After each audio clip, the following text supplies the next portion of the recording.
Welcome back, everybody, to Brown Bag Bets, powered by BetSperts, who are your daily dose of quick hit handicapping and sports betting picks. I'm Alex Christensen, and joining me, as always, on Tuesday, Mr. Matthew Rooney. And he's just too lazy. He is producing the show today, but he didn't want to come out and talk. I don't know. He didn't want to give out any World Cup bets. He's busy. Guess he just doesn't like you guys enough. That's all. Yeah, I don't. Sad. It's Thanksgiving. He wants to give us space. It's nice that we have space to hang out. But I was happy he let me come on because it's MACtion week. Andy's still listening. He can hear everything we're saying. But yeah, it's the last week of MACtion, so I had to come on. When I asked Andy last night, like, hey, do you need me on the show? It was more of like is it just me and Noobs, or am I coming on with you both? Because I'm not missing the last day of MACtion, especially with how the season's gone. Need to do a little gloating when it comes to that time. Fantastic. The MACtion's like the football's been good. You've been great. It's just fantastic. But where should we start today? Do you want to start with the MACtion? Andy's got a tennis graphic up, so should we start there? All right, let's start. Let's let Andy pick. Andy, dealer's choice. Why don't you send us somewhere? There we go. It is. Pumpkins in Montevideo. That's interesting. Pumpkins. Those look like, are those tiny eggplants? What are those? Little squashes. Yeah, little squashes, maybe. Nice. Little zucchinis. Gourds, thank you. I couldn't quite get my head there. But anyway, gourd. Montevideo, we do have tennis. I was able to find a tennis pick. Again, we're down to the very, very ends of the season. You know, if it's the ending of a river, it's the part where it's basically just mud. One tournament this week, really, no big ITF events. And there is one name that stands out. We did pretty well fading her last week. The 15-year-old. You know, it's tough being 15 years old, playing against some of these adults here. Brenda Fruhvirtova had Maya Sharif to beat her in Colina, lost in Buenos Aires in 2 sets to, again, somebody a little bit older. And it's part of the transition. She's fantastic. Brenda Fruhvirtova is going to win a lot of tennis matches someday, probably multiple tournaments. Her and her sister are going to be just part of the next line of spectacular Czech women's tennis players. But she's playing way up in terms of competition she's faced and beat. You go back and look at her last wins. Your average rank is in the high 300s.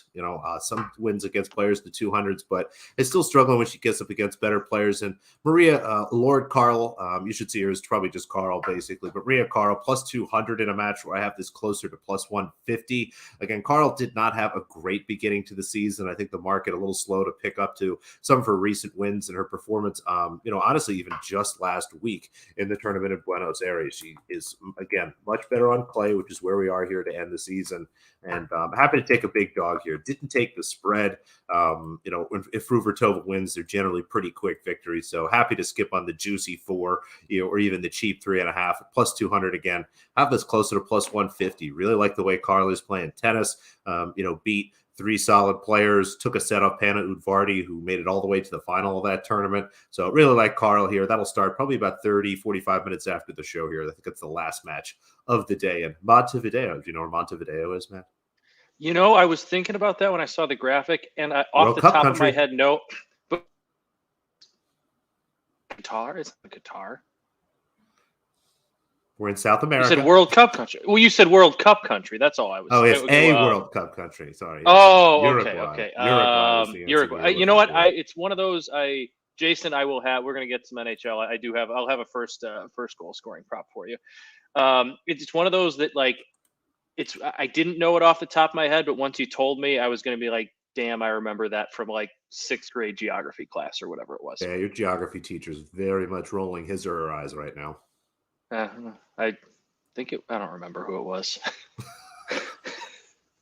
Andy, it was a long time ago. It was a long time ago. I did fine. What do we got next, Andy? I see the graphics going everywhere. Which way? I think we're going to go to MACtion. You can see what's going on. I'm just basically in guest mode. I'm here. It's all. Well, that's fair. I think we're going to MACtion here. I think that's what he's got. MACtion. It's MACtion time. I mean, you're crushed at MACtion. Do we know what your record is? You were 20-10 on the year. So these are the last 2 games, and I've had a side and a total for every game. It's been underdogs and overs, with the exception of the Ohio Bobcats every time they've been playing, because they have the best quarterback in the MAC. But unfortunately, he got hurt last week. We don't know if he's going to be playing. Tonight's a big game against Ohio against Bowling Green. Right now, Bowling Green's 7-point underdog. That, to me, leads towards people think Curtis Rourke is going to play for Ohio. I still have no idea, though. I saw him in a big knee brace and some crutches last week going off the field in their win. So I'm right now staying away from it. I'm going to kind of keep an eye on it. But if I have to have a pick without knowing, I'm just going to take the points with Bowling Green. This is a game that the winner will go to the MAC championship game. So a lot on the line for both teams. And I'm going to go with the over because I always go with the over. And then the other game, Ball State, Miami, Ohio, strictly just sticking with the formula here. Underdogs and overs. We're going to take Ball State getting the points at Miami, Ohio, and over 44.5. I don't think that's too big of a total for those two teams to clear. Not the best offenses, but they've scored enough just fine in MACtion so far. The first game worries me a little bit if Curtis Rourke is healthy. I've talked about him a couple times. He is the best quarterback in the MAC. It's not very close. He's got like a 27-5 or something like that touchdown interception ratio. He takes care of the football. He's very good throwing it around. The forgot the name of their head coach, but the press conference this week sounded more optimistic that he was going to play. That seems like he might have avoided a serious knee injury and that the knee brace and the crutches were just a precaution. But you see a kid on a big leg long knee brace and crutches on the sideline last week. It's a little bit tough to think that he's going to be 100%.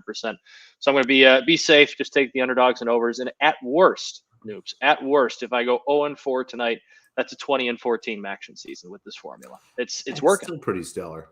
Underdogs and overs, except if there's a really good quarterback, then you back that team.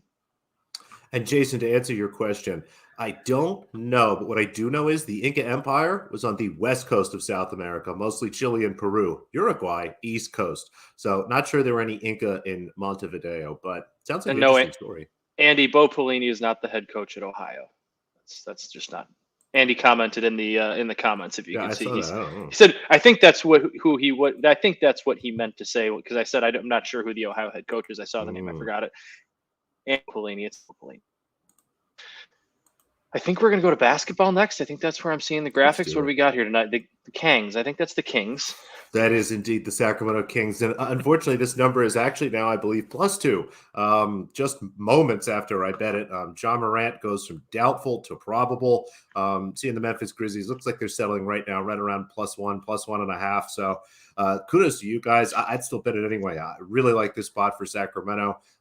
It's been a great start to the season for them. They're one of the few teams right now in the NBA that are totally and completely healthy, which is wild. You look at that injury report, every day there's two teams they're listed, and I was confused today. I had to check a few different places just to make sure. Sacramento totally clean tonight, has their full team, whereas Memphis, you look, no Desmond Bane tonight.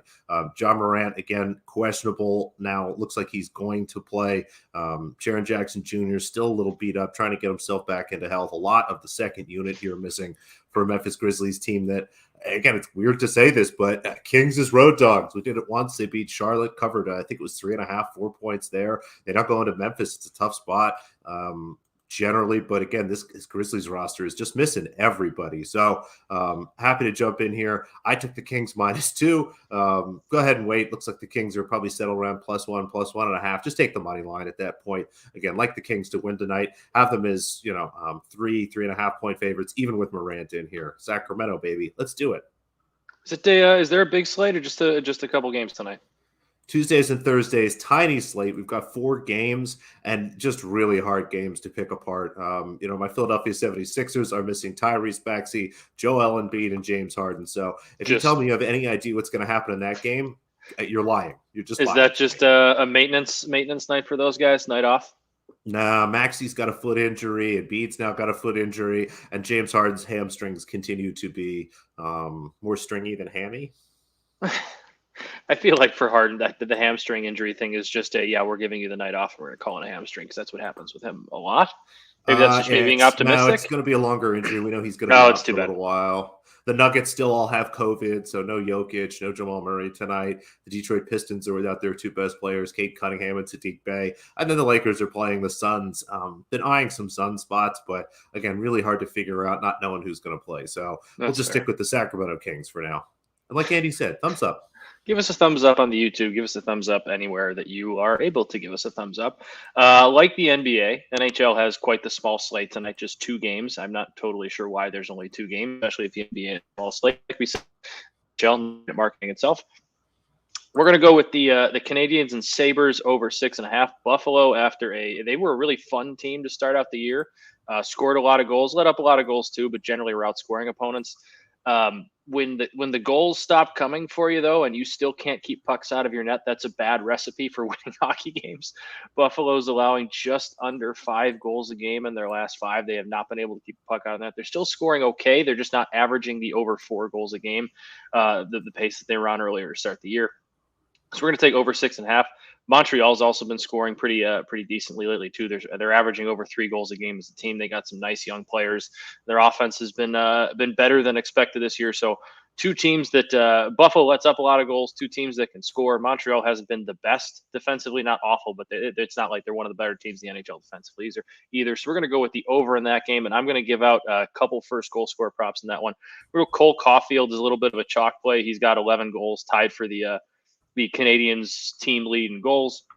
And then Kirby Dach, he's a homer pick for me. He's a former Blackhawk. The Hawks traded him to Montreal, and he's having a resurgent year this year. He's got 16 points already on the season. Been really effective on their power play, too. He's got a goal and 5 assists. I believe he leads their team in power play points. So if he's playing a central role on that power play, he's a bigger body, gets to the front of the net, pretty good chance he'll have a chance to get one in front. So give me Kirby Dach and Cole Caulfield if you're looking for a first goal scorer prop on that one. And then Andy, this is under 6. I did not take if you can get under 5, it's some plus money for an alternate line. Go for it. Maybe I accidentally typed under 5, but the under 6 in Rangers Kings, whatever. Go with the under 5. The Rangers playing really, really good defensively lately. They're averaging, they're allowing 2 goals a game through their last 5. And while the offense has yet to kind of click for them, defensively and in net, they've been really good. They're a little bit of a Eastern Conference final hangover, whatever you want to call that, from last year, but I think they'll be just fine. And their goaltending's been fantastic again with Igor Shesterkin. The Kings have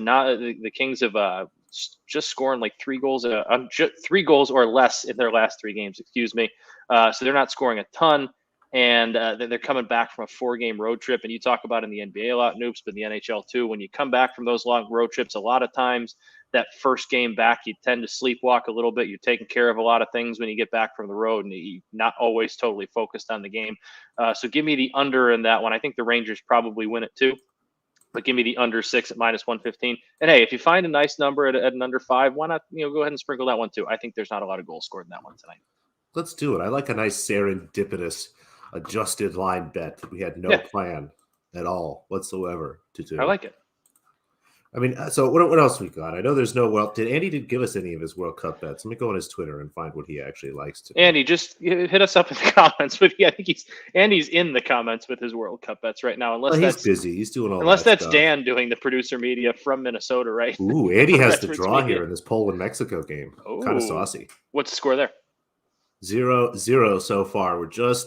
Looks like we're getting into extra time. Not sure how much extra time we have. I'm seeing 45, but we'll see how much longer. The extra time's been wild. Apparently, that's a point of emphasis, if you will. Do you have any World Cup futures going?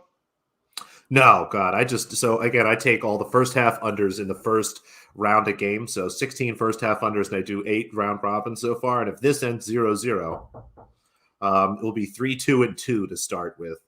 One more left to go here. So that's too bad. Solid. We'll see. We'll take that.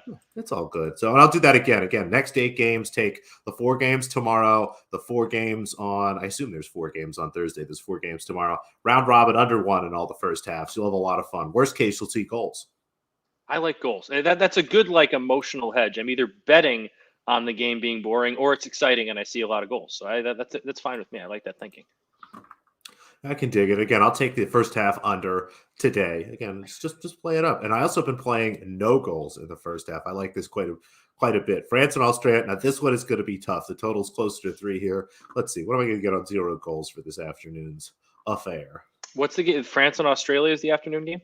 Yeah, first half, 0 goals, plus 220. Done. I'll play that. I like it. Let's root for the clock. Go clock. Actually, under 1's even plus 122. Play that too. Yeah, under 1 plus 22, 0 goals plus 200. We'll sprinkle them up. Do the reverse ladder, the climb down. I like it. I'm in. Sign me up. All right, we'll do that. Any other questions here? France by a few. They do still have Mbappe. So Alvaro here likes some, I guess France -1, -2, something like that. I like that. I like a France alternate line. Oh, Dan and I will be back today 1:30 with the Blogger Bowl. A little bit France delayed, a little bit later than usual. But Dan is going to hop in from his vacation. We're going to talk a little college football, react to last week, which was little chaotic, and then we got, I can't believe it already, the final regular season week of the college football season. Seems like it's flown by, but this will be our only show of the week because we love you guys, but we're not doing one on Thanksgiving. No, I haven't talked to Andy yet, but I'm pretty sure we're not going to be doing brown bag bets on Thursday either. We'll see. I'll send out some first touchdown scores. It'll probably be on my account. We'll get the brown bag bets account to retweet it as well. So, Andy just put the green up to end the show. The brown bag bets green on top of the screen here to end the show. Nice. Well, folks, it's been 15 minutes, and it feels like we've been off the tracks for 12, 13 of the 15 minutes. That's usually what Tuesdays are with us. Talking about Tuesday night college football.